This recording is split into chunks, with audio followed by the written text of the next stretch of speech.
Welcome to this workshop. The title of this workshop is Plan, Find, Buy, and Keep. And the reason is because we do a lot of homeowner workshops and people only focus on how do you buy a house. But there's so much more that goes into purchasing a home. The first thing you want to do is to have a plan. Then you need to find your home. Then you buy it. But the most important part is keeping your home. So we're going to focus on all four aspects of purchasing your home. So here are the four steps: plan, find, buy, and keep. Here's some important questions to think about at each stage. Planning. Think about your credit. How's your credit? Do you know your credit score?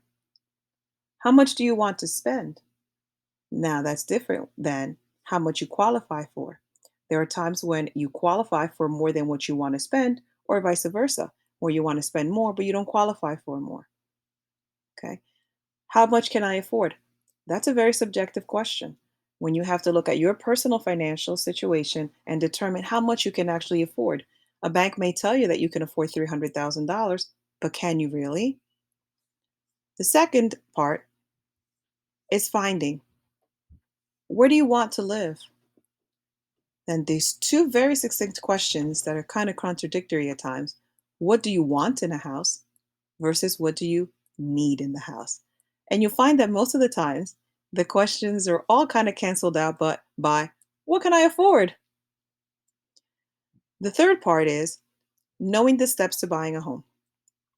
Questions. Should I work with an agent? Should I retain an attorney? And the last part, keeping your home. How can I protect myself from unexpected home expenses? And what if I can't afford my home anymore? Things happen. Let's begin with planning. The first thing you want to do before starting your home search is getting a copy of your credit report and obtaining your credit score. Most all lenders have underwriting guidelines that they have to use in order to make your loan. The majority of loan types require a credit score. Find out from your lender what the minimum credit score is. Also find out from your what their credit scoring tiers are. So even though you qualify for a loan, if your credit score is low, it doesn't mean that you can qualify for the best interest rates. And if your interest rate is high, it's going to make your home more expensive to own. There are many factors that affect your credit scores. Okay. Length of time of having credit, the types of credit that you have, and the biggest thing is your repayment history. If you have delinquencies, that is going to affect your credit score significantly. Lastly, debt to income ratio. Your debt to income ratio is calculated by taking the total amount of your debt that you have, your monthly payments. That could be a car payment, credit card payments, student loans, and any other accounts that you have, and dividing that by your income. So the lower your debt to income ratio is, the more favorable you will look to your lender. Again, there's a great variety, a great range in what DTIs depending on the type of loan and which lender you're using. So that's a question that you would want to have for your lender, asking them what DTI would be ideal. Some things to consider and to have ready before you approach a lender. Okay. Have you been at your current employer or the same line of work for at least 2 years? If you're changing jobs in line of work, that may not look favorable to a lender, and that could pose a challenge in obtaining a loan. Things you want to have on hand are your tax returns, including your W 2s and 1099s, if you have 1099s for the past 2 years. Have those ready. You can take a picture of them or download them in a PDF format so that you can submit to your lender. You also want to have bank statements for the past 2 months showing that you have the down payment in the bank. The banks want to know that you're going to have the money to close the loan.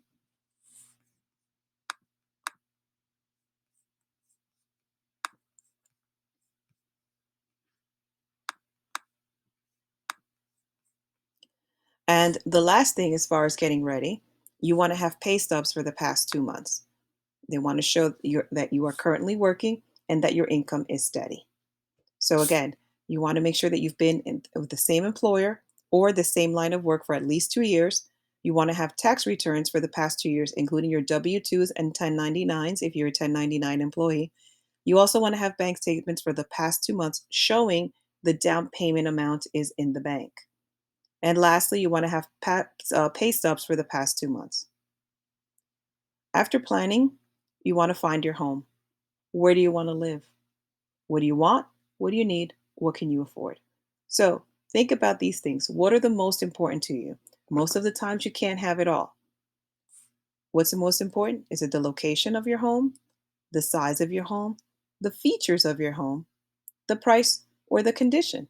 Everybody wants a house that looks like Chip and Joanna Gaines just went in and put up shiplap and barn doors and all that other stuff that they do on Fixer Upper. But your financial reality may be different. Your home may need to be a fixer upper, or you may have to sacrifice on the size of the home or your location to get that home that looks like it's been on uh, the show Fixer Upper. So that's entirely up to you for you to kind of think about that in terms of finding your home. That is also helpful when you're working with a real estate agent so that they know exactly what you're looking for. So here are the steps to buying a home. Once you've identified your home, okay, well, first of all, before you buy a home or seek to talk to a real estate agent, you want to contact the lender and get pre-approved. Remember the items that we mentioned here, your tax returns, bank statements, and pay stubs. Please have that ready. And also, please check your credit. So once you have a pre-approval letter from a lender, your next step is to contact a real estate agent to view homes. When you find that home that you want, then you'll submit an offer.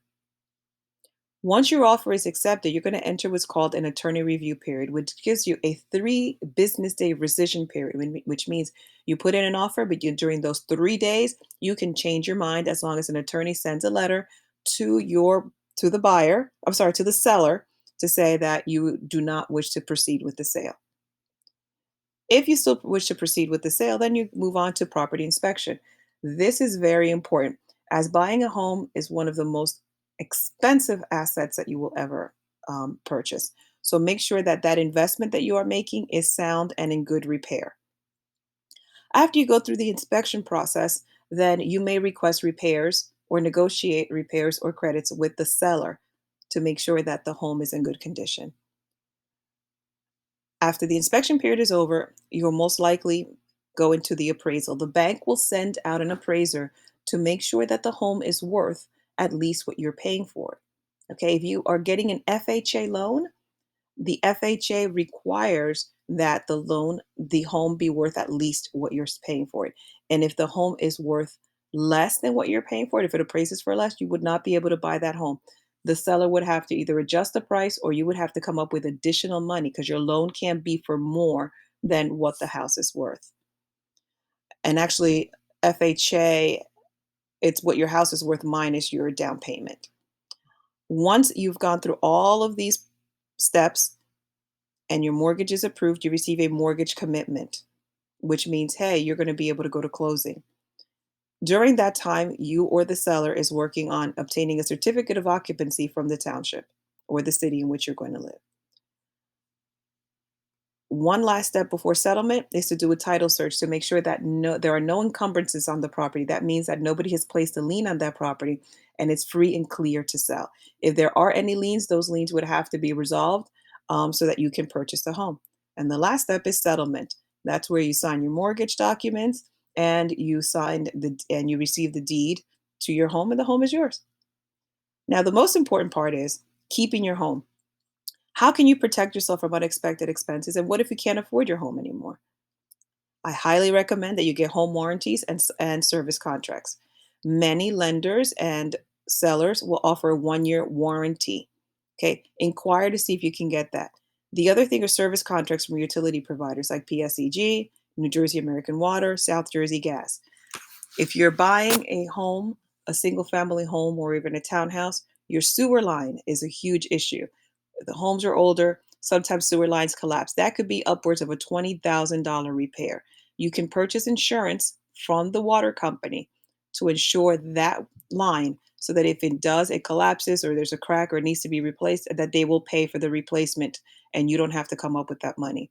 PSE&G and South Jersey Gas also offer service contracts on the HVAC systems and most of the major systems in your home, your heater, your air conditioner, your washer and dryer, your stove, your refrigerator, those big ticket items. So here are some of the items that you can protect: your appliances, heating and cooling systems, the electrical in your home, plumbing, water supply lines, and sewer lines. I highly recommend that you do that. Then we need to talk about income protection. Anyone at any time can become disabled or unemployed or unfortunately lose their life. Insurance is very important. If you have disability insurance and life insurance, your heirs, your family will be able to protect the home and be able to keep the home that you worked so hard to purchase. So, saving your home for foreclosure is very important. If you run into financial difficulties, the first step is to contact your lender. They will work with you. Sometimes they work on payment arrangements, forbearances. A forbearance means that payments are temporarily suspended for a period of time. They can give you up to a 1 year forbearance. And then you work out a payment arrangement to get back on track and not lose your home. Again, there are also neighborhood housing services that you can contact that will help you work with your lender. But the first step, if you find that you are having trouble affording your home, is to contact your lender to make some type of arrangement to save your home. So, those were the steps in purchasing a home: planning, finding, buying, and keeping.